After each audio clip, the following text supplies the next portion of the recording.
அண்ணா, அம்மா ஏற்கனவே ரொம்ப பயந்து போயிருக்காங்க. நீ எதுவும் பேசாம இருக்கிறத பார்த்தா எனக்கே பயமா இருக்கு. அண்ணிய பார்த்து பேசினியா இல்லையா? அன்னைக்கு என்ன பிரச்சனைன்னு தெரிஞ்சுதா இல்லையா? டேய், ஏதாவது வாய் திறந்து சொல்லுடா. நான் இங்க ஆனந்திய தேடிக்கிட்டு இருக்கும்போது ஆனந்தி ஏதோ ரோட்ல மயங்கி அங்க இருக்கிற சாக்கடை குழிக்குள்ள விழுந்து உயிருக்கு போராடிட்டு இருந்திருக்கா.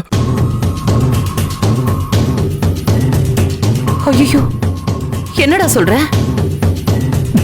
ஆமாமா, மகேஷ் சார் தான் அவளை காப்பாத்தி ஹாஸ்பிட்டல் கூட்டிட்டு போயிருக்காரு. டேய், இப்ப அவ எப்படிடா இருக்கா? இன்னும் ஹாஸ்பிட்டல்ல தான் இருக்காளா? நீ நேர்ல போய் பாத்தியா? டேய் வாடா, உடனே போய் ஹாஸ்பிட்டல் அவளை பார்க்கலாம். ஆமா,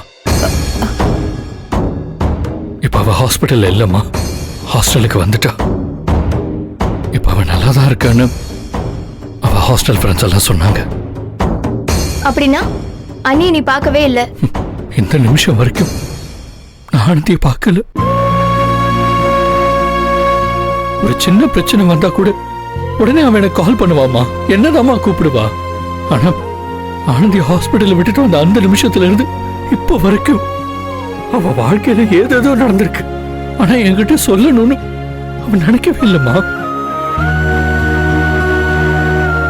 நான் பேசுறோன்னு அவ்வளவு கால் பண்ணிருக்கேன், அவ எடுக்கவே மாட்டேங்கிறான். ஆனந்திய பார்க்காம பேசாம இருக்கிறது ஏதோ பைத்தியம் பிடிச்ச மாதிரி இருக்கு. என்னன்னு சரியா சொல்ல தெரியல.